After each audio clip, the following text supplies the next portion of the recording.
दीजिए, मैं पुलाव बना देती हूँ। ठीक है रितु। रितु, रोशनी, अरे 8 बजने को है बहू, आज तुम दोनों क्या कर रही हो? खाने की क्या तैयारी है? बस माँ जी, खाना तो लगभग तैयार ही है। मैं सलाद काट रही थी और रितु पुलाव बना रही है। अच्छा, मतलब खाना भी नहीं बना है? बना ही रही हो ना तुम दोनों खाना? तो एक काम करना, 3 लोगों का खाना और चढ़ा लेना। और हाँ बहू, खीर जरूर बना लेना चावल वाली। क्यों मम्मी जी, ऐसे अचानक से कोई आ रहा है क्या? अब इसमें ऐसी बड़ी बड़ी आंख निकालने की क्या जरूरत है? 3 लोगों का ही खाना बोला है मैंने, कोई 300 का नहीं बोला है। अरे ऐसे तो कभी मेरे कोई रिश्तेदार आते नहीं है, बड़ी मुश्किल से तो बेचारे आ रहे हैं पहली बार, उसमें भी तुम ऐसी बड़ी बड़ी आंखें निकाल रही हो। अरे 2 रोटी खिला दोगी तो क्या बिगड़ जाएगा? माँ जी, मेरा मतलब ऐसा नहीं है, बस मैं जानना चाहती थी कि ऐसे अचानक कौन आ रहा है। हमें पहले पता हो तो हम और अच्छे से तैयारी कर ले, इसलिए पूछ रही थी मैं। हाँ हाँ बस करो, खूब समझती हूँ मैं तुम्हारी बातों को। हाँ माँ जी, कौन आ रहा है? वो मेरे कलकत्ता वाले मामा जी है ना, उनके बेटे के बेटे बहू आ रहे हैं और साथ में उनका एक भतीजा भी है। ठीक है माँ जी, हम दीदी के साथ तैयारी कर लेंगे। और हाँ बहू, अपना जी छोटा मत करो कि तुम्हें तैयारियां और तामझाम करने का मौका नहीं मिलेगा। तुम्हें पूरा मौका मिलेगा 2 घंटे का, जितनी चाहे जी भर की तैयारियां कर लो और घर भी एकदम चमका दो। ये आजकल की बहुएं 2-4 लोगों का खाना क्या बता दो, ऐसे तिलमिला जाती है जैसे 400 लोगों का खाना बनाना हो इन्हें। एक हमारा जमाना था, चूल्हे में भी बनाते थे, पर लोगों की ऐसी आवभगत करते थे कि एक साथ 10-10, 15 मेहमान आया करते थे, वो भी 1-2 दिन के लिए नहीं, पूरे 8 दिन और 10 दिनों के लिए आया करते थे। देखा रितु तुमने, ये माँ जी का ऐसा ही चलते रहता है, हमेशा एक ही गाना गाती है, मेरा तो कोई आता जाता नहीं है, मेरा तो कोई आता जाता नहीं है, और हफ्ते में 3 दिन तो उनके ही रिश्तेदार आते जाते हैं, वो भी बिना बताए। हाँ दीदी, देख लिया मैंने। रितु, रोशनी, क्या हुआ माँ जी? अरे तुम दोनों के दोनों किचन में डटी रहोगी क्या? हॉल की सफाई भी तो बाकी है ना। अरे इतना तो दिमाग लगाया करो बहू कि एक खाना बना ले और एक साफ सफाई कर ले। नहीं, दोनों की दोनों एक ही काम में डटी रहती हैं। आप चिंता मत कीजिए माँ जी, हम दोनों मिलकर खाना भी बना लेंगे और साफ सफाई भी कर लेंगे। लेकिन याद रखना, मेरा घर बिल्कुल चकाचक दिखना चाहिए, किसी को शिकायत का कोई मौका नहीं मिलना चाहिए। हाँ माँ जी, हम लोग सब चमका देंगे। और तुम सुनो रितु, तुम जरा खीर ध्यान से बनाना, पिछली बार की तरह फीकी मत कर देना। ठीक है माँ जी। अगर मैं यहाँ बैठ कर इनकी देख रेख ना करूँ ना, तो हो गया बंटाधार इस घर का, कोई काम ढंग से नहीं कर सकती है। देखने की 2 बहुएं हैं। मैं आती हूँ थोड़ा तैयार होकर, तब तक तुम सारा घर चमका लेना और खाने में हाँ पनीर की सब्जी भी बढ़ा लेना। जब तक मेरा मुंह ना बजे ना, तब तक ये घर में कोई काम नहीं हो सकता। देखा दीदी आपने माँ जी के ड्रामे, सारा काम तो हम ही करते हैं ना, फिर भी माँ जी कहती है कि जब तक वो नहीं बैठती तब तक हम काम नहीं कर सकते। और थोड़े पहले नहीं बता सकती थी क्या माँ जी? एकदम लास्ट मोमेंट में बताती है कि कोई आने वाला है, खाना बढ़ा लो। अरे तुम्हें नहीं पता रितु, ये सब माँ जी का किया धरा है। अगर वो हमको पहले बता देती तो ये रोब कैसे झाड़ सकती जो अभी माँ जी झाड़ रही है हम पर। खूब समझती हूँ मैं माँ जी के नखरे। अरे ये सब छोड़ रितु, तू चल जल्दी जल्दी से काम निपटा लेते हैं, ताकि आज की शिफ्ट खत्म करके हम भी चैन की सांस ले सके और थोड़ा मौका हमें भी मिल सके मेहमानों के सामने तैयार होके आने का। माँ जी तो चली गई तैयार होने। हाँ ठीक कहते हो दीदी, चलो जल्दी जल्दी से काम निपटा लेते हैं। चलो अच्छा हुआ, मुझे थोड़ा समय मिल गया तैयार होने को, मैं भी अच्छे से तैयार हो गई। मेहमान भी बस आते ही होंगे। दीदी और कोई काम छूटा तो नहीं? मेरे हिसाब से तो कोई काम नहीं छूटा है रितु, लेकिन अभी तुम देखना माँ जी के नखरे, कहेगी ये छूट गया, वो छूट गया, तुमने ऐसा नहीं किया, वैसा नहीं किया। मम्मी खाना नहीं बना क्या? मुझे बहुत जोर की भूख लगी है। हाँ बेटा, खाना बन ही गया है। दीदी आप चिंटू को खाना खिला दीजिए, बाकी तैयारियां मैं कर लेती हूँ। ठीक है रितु, आती हूँ मैं इसे खाना खिलाकर। चलो बेटा। रितु, रोशनी, देखो मेहमान आ गए बेटा। जी माँ जी, अभी आई। नमस्ते बुआ जी। नमस्ते बेटा, खूब खुश रहो। नमस्ते बुआ जी। अरे आओ बेटा बैठो, मैं तुम लोगों का ही इंतजार कर रही थी। और बताओ बेटा, सब बढ़िया? जाओ चाय नाश्ता ले आओ बेटा, फिर खाना लगा देना थोड़ी देर बाद। जी ठीक है माँ जी। अकेले कर तो लोगी ना बेटा, मैं थोड़ी देर बैठ जाती हूँ इन लोगों के साथ। जी माँ जी, कर लूंगी मैं। बाप रे, ये माँ जी तो ऐसे बोल रही है जैसे हमेशा हमारा हाथ बटाती होंगी काम में। और बताओ बेटा, सब बढ़िया है घर में? और भैया कैसे हैं? जी बुआ जी, सब बढ़िया है घर में, और पापा जी भी अच्छे हैं। खाना तो बहुत टेस्टी बना था बुआ जी। हाँ बेटा, सब कुछ मैंने तुम्हारी पसंद का ही बनवाया था। ठीक है बुआ जी, अब चलते हैं हम लोग। ऐसे ही आते जाते रहा करो बेटा, बताना कि उनकी बहन ने याद किया है, वो भी भाभी के साथ आए। ठीक है बुआ जी, आप भी आइएगा। ठीक है बुआ जी, चलते हैं हम। ये रखिए बुआ जी आप। अरे नहीं नहीं बेटा, इसकी क्या जरूरत है? क्यों नहीं बुआ जी, हम लोग पहली बार आए थे और कुछ लेकर भी नहीं आए थे आप लोगों के लिए, और आपने हमें कितना स्वादिष्ट खाना खिलाया है, सच में मजा ही आ गया बुआ जी। ठीक है बुआ जी। देख लिया रितु आज तुमने माँ जी के नखरे? हाँ दीदी देख लिया, आज मैंने अच्छे से दिन भर भाग दौड़ कर मजदूरी हमने की, आधी रात तक उनको खाना पीना हमने खिलाया और सारी वाहवाही तो माँ जी बटोर कर ले गई, हमारा तो कहीं नाम ही नहीं आया दीदी।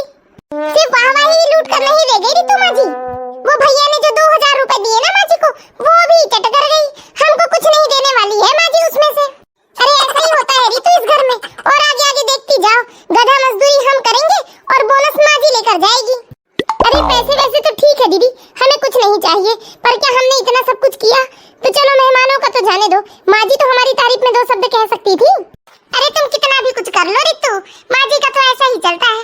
और हाँ दीदी, मैंने तो आपको एक बात बताया ही नहीं, मेहमानों के आगे तो माँ जी कह रही थी कि बेटा रितु अकेले कर लोगी क्या तुम सारा काम, या मैं आऊँ मदद कराने? ये कोई नई बात नहीं है रितु, माँ जी के तो ऐसे ही नखरे चलते हैं, अभी तो शुरुआत है, आगे आगे देखती जाओ। चलो रितु, काफी रात हो गई है, हम भी आराम कर लेते हैं, क्या पता कल अचानक से कोई नए मेहमान आ जाए घर में, जिसकी मजदूरी में फिर जुटना पड़े हमें। समझ नहीं आ रहा है आज क्या बनाऊं खाने में, और दिन की भी कितनी सारी सब्जियां रखी हुई है। अच्छा मैं दीदी से पूछ लेती हूँ। दीदी दीदी। हाँ क्या हुआ रितु? दीदी कुछ समझ नहीं आ रहा है, खाने में क्या बनाऊं? देखिए तो दिन की कितनी सारी सब्जी रखी हुई है आलू गोभी की। अरे हाँ रितु, मैं तुम्हें बताना ही भूल गई कि आज सब्जियां मत बनाना, रोटी और दाल ही बना लेना, क्योंकि सब्जी इतनी सारी रखी है ना, वही गरम करके परोस देंगे हम, और हमारा काम भी जल्दी निपट जाएगा, तो थोड़ा और आराम कर लेंगे हम। ठीक है दीदी, मैं दाल रोटी और चावल बना लेती हूँ। बेटा खाना बन गया है क्या? नहीं मम्मी जी, बस बनाने ही जा रही थी। चलो अच्छा ही हुआ जो तुम्हारे खाना बनाने से पहले ही पहुंच गई मैं किचन में। बहू मेरी मौसी की बेटी है ना, चांदपुर वाली, वो आ रही है। जी माँ जी। तो बेटा जैसे वो आए तो थोड़ा कोई ढंग का नाश्ता लगा देना, और खाने में क्या बना रही हो तुम लोग? वो चांदपुर वाली मौसी मम्मी जी। अरे हाँ चांदपुर वाली, तो ऐसे क्यों चौंक रही हो तुम? लेकिन माँ जी वो इतने दूर चांदपुर से अचानक कैसे? अरे तुझे क्या लेना देना रोशनी, तू बड़ा चौंकती है मेरे रिश्तेदारों का नाम सुनकर, तू अपना काम करना, वो क्यों आ रहे हैं क्या आ रहे हैं इससे क्या मतलब, बस इतना जानना जरूरी है तुम्हारे लिए कि वो हमारे घर आ रहे हैं और उनकी थोड़ी अच्छी सेवा करनी है तुमको। जब देखो तब मेरी और मेरे रिश्तेदारों की जासूसी करती रहती है, क्या मतलब अचानक आ रहे हैं, वो अपनी बहन से मिलने आ रही है। लेकिन माँ जी आज तो खाने में मैं दाल ही बना रही हूँ, क्योंकि दिन की आलू गोभी की सब्जी बची हुई है। अरे थोड़ा तो अकल चला लो रितु, क्या मेहमानों के सामने तुम आलू गोभी की बासी सब्जी परोसोगी और साथ में दाल?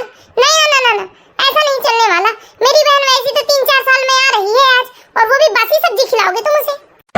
लेकिन माँ जी और कुछ सब्जियां भी नहीं है घर में, सिर्फ ये आलू रखे हुए हैं, क्या मैं आलू की सब्जी बना लूं माँ जी? अरे ना ना ना ना, आलू की सब्जी तो वैसे भी नहीं खाती वो। अच्छा एक काम करो बेटा रितु, तुम आलू उबाल लो और बढ़िया उसका मसाला तैयार करके समोसे बना लो, और साथ में चटनी भी बना लेना।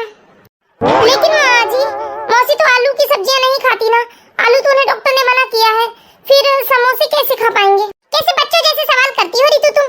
आलू की सब्जी मना किया है डॉक्टर ने, आलू से बने समोसे मना नहीं किया है, इसलिए समोसे बना लो, तुम ज्यादा प्रश्न ना पूछो। ठीक है कर लेना तुम लोग ध्यान से। अरे 2 काम ज्यादा क्या बता दो, ये आजकल की बहू ऐसे आंखें फाड़ फाड़ कर देखती है जैसे आंखों से ही खा जाएगी अपनी सास को। लो कर लो बात दीदी, इतना सब कुछ करने के बाद भी माँ जी हमें ही सुना कर चली गई कि हम 2 काम नहीं कर सकते। हाँ ना रितु, और तुम्हें आजकल ऐसा नहीं लग रहा है जैसे माँ जी को अपने मायके वालों की याद थोड़ी ज्यादा ही आ रही है? अरे पूरे 30 दिन में 6 मेहमान हो गए माँ जी के मायके से, वो भी बिना बताए अचानक। क्या माँ जी ने हमें खाना बनाने वाली और काम करने वाली मशीन समझ रखा है कि अचानक कभी भी कोई आ जाता है और वो भी अपने उनकी फरमाइश का खाना उन्हें बनाकर खिला दो? हाँ दीदी आजकल ज्यादा ही माँ जी के रिश्तेदार आ रहे हैं उनके मायके वाले, जब देखो तब मेरे चचेरे मुँह मेरे फुफेरे ककेरे ऐसे ही भाई बहन आ रहे हैं। अरे नहीं दीदी, ये कोई भी अचानक नहीं आता, अब मैं माँ जी की सारी साजिशें समझने लगी हूँ, ये सब माँ जी जानबूझकर करती है और हम लोगों को लास्ट मोमेंट पर बताती है। हम माँ जी को इंसान लगते ही कहाँ है दीदी, माँ जी तो हमें कोलू का बैल समझ कर रखी है। हाँ तुम सच कहती हो रितु, कुछ ना कुछ तो करना पड़ेगा, ऐसे हम माँ जी के अत्याचार नहीं सहेंगे। और हाँ दीदी, मम्मी जी ने तो अपने मायके में सारी खबर फैला कर रखी है कि सारा खाना मेहमानों की आओ भगत तो सिर्फ माँ जी ही करती है। हम लोग तो बस माँ जी के थोड़े बहुत हाथ बटा देते हैं काम में। क्या ऐसा भी है रितु? हाँ दीदी, मेरी मौसी जी है ना रामपुर वाली, उनकी जो छोटी नंद है वो माँ जी के मायके में गई है शादी होकर। तो वही बता रही थी मुझे कल फोन में कि तुम्हारी माँ जी के तो बड़े चर्चे हैं हमारे गांव में, कि जो भी उनके मायके से जाता है उनकी वो बड़ी आओ भगत करती है और अपने हाथों से अच्छा अच्छा बनाकर खिलाती है। ओह अच्छा, अब मुझे बात समझ में आई रितु। इसलिए माँ जी अपने मायके वालों को जानबूझकर बुलाती हैं ताकि वो माँ जी का गुणगान करे घर जाकर कि उन्होंने कितना अच्छा हमें बनाकर खिलाया है, और हम लोगों को भी लास्ट मोमेंट में बताने का कारण है माँ जी के पास। हाँ दीदी, ये तो मैं भी समझ गई हूँ। माँ जी सोचती होंगी कि 2 दिन पहले यदि मैं बहुओं को बता दूंगी तो वो बहाना मार के कहीं मायके ना चली जाए, उनके कोई रिश्तेदार के बीमार होने का झूठा नाटक बताकर वो घर से ना चली जाए और माँ जी को ना करना पड़े उनकी सेवा। इसलिए माँ जी हम लोग को लास्ट मोमेंट में बताती हैं। हाँ रितु, बस यही बात है, क्यों ना हम दोनों मिलकर माँ जी को सबक सिखाएं। हाँ दीदी, सबक तो सिखाना पड़ेगा। अच्छा सुनो मेरी बात। हाँ हाँ दीदी, मैं बिल्कुल ऐसा ही करूंगी। माँ जी। हाँ क्या हुआ बहू? माँ जी आपसे एक बात कहनी थी मुझे। अरे क्या बात है बहू, बताओ जरा। माँ जी ये रोशनी दीदी है ना, ये बड़ी खराब है, मैं इन्हें ऐसी नहीं समझती थी। क्यों बहू, क्या किया है इस रोशनी बहू ने? अरे आपके बारे में कुछ उल्टा सीधा बोल रही थी माँ जी दीदी, मुझे बिल्कुल भी अच्छा नहीं लगा, इसलिए मैंने सोचा आपको बता दूं। क्या क्या बोल रही थी ये नालायक मेरे बारे में? वैसे मुझे बताते हुए अच्छा तो नहीं लग रहा है माँ जी, लेकिन क्या करूं, मैं आपको दिल से अपना मानती हूँ, इसलिए मैं आपके बारे में कुछ गलत नहीं सुन सकती। अरे ये कामचोर कह क्या रही थी, ये बता रही तू बहू तो मुझे। अरे हाँ माँ जी, दीदी ऐसा कह रही थी कि ये माँ जी बड़ी खराब है, जब देखो तब अपने रिश्तेदारों को, अपने भाई को, भाभियों को, भतीजों को बुलाते रहती है। क्या ये नालायक ऐसा बोल रही थी? हाँ माँ जी, और ये भी बोल रही थी अगर माँ जी में हिम्मत है तो अपने रिश्तेदारों को खुलकर क्यों नहीं बताती हम लोगों के सामने कि वो सारा काम खुद ही करती है। दीदी का कहना था कि माँ जी सारा काम तो हमसे करवाती है और क्रेडिट खुद लेकर चली जाती है, चुपचाप अपने रिश्तेदारों को बताती है कि सारा काम वो करती है। अरे माँ जी में इतनी हिम्मत ही नहीं है कि वो हम लोगों के सामने बोल सके अपने रिश्तेदारों को। क्या इस कामचोर की इतनी हिम्मत, क्यों मेरे लिए ऐसा बोल रही थी? अरे हाँ माँ जी, मैं तो आपका भला ही चाहती हूँ, इसलिए आपको बता दिया मैंने। वैसे मेरे पास एक आइडिया है। कैसा आइडिया, बहुत जल्दी बताओ मुझे। मुझे लगता है माँ जी आप अपने 3-4 रिश्तेदारों को फोन करके बताइए दीदी के सामने कि वो आपके घर खाना खाने आए और सारी तैयारियां आप ही करोगे। अच्छा, इससे क्या होगा, क्या सारा काम मुझे ही करना पड़ेगा? अरे नहीं माँ जी, सिर्फ अपने रिश्तेदारों को बोलिए आप कि आप ही सारा काम कर रहे हो और सारा काम तो दीदी से करवाइए, हम भी तो देखें ये दीदी अकेली क्या क्या कर लेती है। आप तो सास हो ना माँ जी, आप चाहो तो अपनी बहू से कुछ भी करवा सकते हो, तो फिर ये तो करवा ही सकते हो ना। हाँ रितु बहू, तुम बिल्कुल ठीक ही कह रही हो, आखिरकार मैं सास हूँ इस घर से, मैं जो चाहूँ वो करवा सकती हूँ अपनी बहुओं से, फिर ये घर का काम कौन सी बड़ी चीज है। तुम ठीक कह रही हो रितु। जैसे ही मैं रोशनी को देखूंगी ना, जानबूझकर अपने रिश्तेदारों को फोन लगाऊंगी और मैं कह दूंगी उन लोगों से कि वो खाने पर आए आज, और सारी तैयारियां मैं खुद ही करूंगी। हाँ हाँ माँ जी, आप बिल्कुल ठीक है, ऐसा ही कीजिए। देखते हैं फिर ये दीदी क्या क्या काम कर लेती है अकेले, अब आएगा असली मजा। आ गई है रोशनी, चलो जानबूझकर फोन करती हूँ इसके सामने मैं अपने रिश्तेदारों को। हाँ हाँ माँ जी, फोन कीजिए, यही सुनने तो आई हूँ यहाँ मैं। अरे हाँ भैया, मैंने आपको ये बताने फोन किया है कि कल आप लोगों का खाना है हमारे घर, आप लोग कल सपरिवार आइए जरूर। अच्छा, अब मजा आएगा माँ जी, कर लो खूब मजे से आज फोन, सबक तो आपको हम सिखाएंगे कल। ठीक है ना, भाभी को बता दीजिएगा, सारी तैयारियां मैं ही करूंगी आप लोगों के लिए, और कुछ खास तैयारियां रहेंगी इस बार तो। अब देखिए दीदी, अभी माँ जी थोड़ी देर में पहुंचती है किचन में और बताएंगी कि कल उनके रिश्तेदार आने वाले हैं, तो थोड़ा खास तैयारी कर लेना। अरे हाँ हाँ रितु, इस बार तो मजा ही आ जाएगा। अरे बहू देख लो दीदी, आ गई माँ जी। क्या हुआ माँ जी? अरे आज शाम के खाने में हमारे गांव वाले जो भैया भाभी है ना, वो लोग आने वाले हैं अपने परिवार सहित, तो तुम दोनों मिलकर कुछ अच्छी तैयारियां कर लेना और खाने की लिस्ट भी मैं तुम्हें दे दूंगी, वही सब बनाना, ठीक है ना? हाँ माँ जी, आप चिंता मत कीजिए, हम लोग सारी तैयारियां कर लेंगे। क्या बात है रोशनी बहू, आज तो तुम बड़ी बड़ी आंखों से चौंकी नहीं बल्कि खुशी खुशी बता रही हो कि तुम तैयारियां कर लोगी। अरे ऐसी तो कोई बात नहीं है माँ जी, अब आदत सी हो गई है ना हम लोगों की ऐसी तैयारियां कर करके, इसलिए मैंने चौंकना बंद कर दिया। अच्छा ठीक है, कर लेना तुम लोग तैयारियां, मैं आती हूँ। मेरी सहेली है ना जामनगर वाली, उनकी बेटी आई है शादी के बाद पहली बार घर, तो उन्होंने बुलाया है मुझे, मैं आती हूँ। ठीक है, 2-4 घंटों में लौट जाऊंगी मैं। हाँ हाँ माँ जी, आप आराम से जाइए, हम लोग सारी तैयारियां कर लेंगे। ठीक है बहू। अरे यार सूरज कोई पश्चिम दिशा से तो नहीं उग गया जो इतना खुश हो रही है रोशनी बहू कि मेरे कोई रिश्तेदार आ रहे हैं, वरना नाक मुंह फुलाकर बैठ जाया करती थी ये तो। अरे आओ आओ भैया भाभी, मैं आप लोगों का इंतजार कर रही थी। हाय राम, मार डाला बहना, टूट गई कमर मेरी। उठिए बाजी, कहीं चोट तो नहीं आई आपको? अरे लेकिन ये कैसे हो गया? क्या खूब स्वागत किया है दीदी आपने, इस बुढ़ापे में तो कमर ही तोड़ दी आपने हमारी। ये कौन सा तरीका है बहना तुम्हारा घर बुलाकर स्वागत करने का? अरे भैया पता नहीं आप कैसे गिर गए, मैंने तो सारी साफ सफाई खुद ही की थी। देख लिया जी आपने दीदी के नखरे। पहले ना कहती थी मैं तुम्हें कि दीदी ऐसा करती है, दीदी वैसा करती है, आप मेरी बातों को कभी नहीं मानते थे। आज आप ही देख लीजिए घर बुलाकर कैसा स्वागत कर रही है दीदी हमारा। अरे नहीं नहीं भाभी, आप गलत मत समझिए, पता नहीं आप लोग कैसे गिर गए। बुआ जी फर्श में लगता है तेल गिरा हुआ है। अरे माफ कीजिए भैया भाभी, ये चिंटू ने गिराया होगा। चलिए बैठिए आप लोग, जितने का खाना पीना नहीं उतने के हाथ पैर तुड़वाने आए हैं हम यहाँ। चलिए भैया अंदर बैठिए। अरे नहीं भाभी, हम लोग यहाँ हॉल में ही ठीक है, आंगन से हॉल में आए तो ये हाल हुआ, हॉल से अंदर कमरे में जाएंगे तो और पता नहीं क्या क्या टूट फूट होगा। अच्छा यहीं बैठिए आप लोग, बैठिए आप लोग, मैं अपनी बहुओं को बुलाती हूँ अभी। अरे रितु, रोशनी, कहाँ गई बेटा दोनों के दोनों? जी मम्मी जी अभी आई। अरे नमस्ते मामा मामी जी, खुश रहो बेटा। और दीदी सब बढ़िया? हाँ दीदी सब बढ़िया। अंदर चलिए भैया भाभी, खाना लगा देती हूँ मैं। चलो बहू, थोड़ी मदद तुम भी करा दो मेरी। हाँ चलिए माँ, मजा तो अब आएगा दीदी। अरे खाइए ना भैया भाभी, अरे खाइए ना मामी जी, माँ जी ने बहुत प्यार से बनाए हैं अपने हाथों से आप लोगों के लिए। हाँ भाभी खाइए ना। ये क्या है दीदी, पूरे महीने भर की मिर्च पाउडर इकट्ठे आज ही डाल दिया क्या आपने? अरे हाँ दीदी, कितना तेज बनाया है आपने। ये आपने सब्जी में मिर्ची डाला है या मिर्ची में सब्जियां डाली है? क्या बहुत ज्यादा मिर्ची है भाभी सब्जी में? अरे माफ करना भाभी, पता नहीं कैसे आज ही गड़बड़ हो गई। एक काम कीजिए भाभी, आप लोग हलवा खा लीजिए।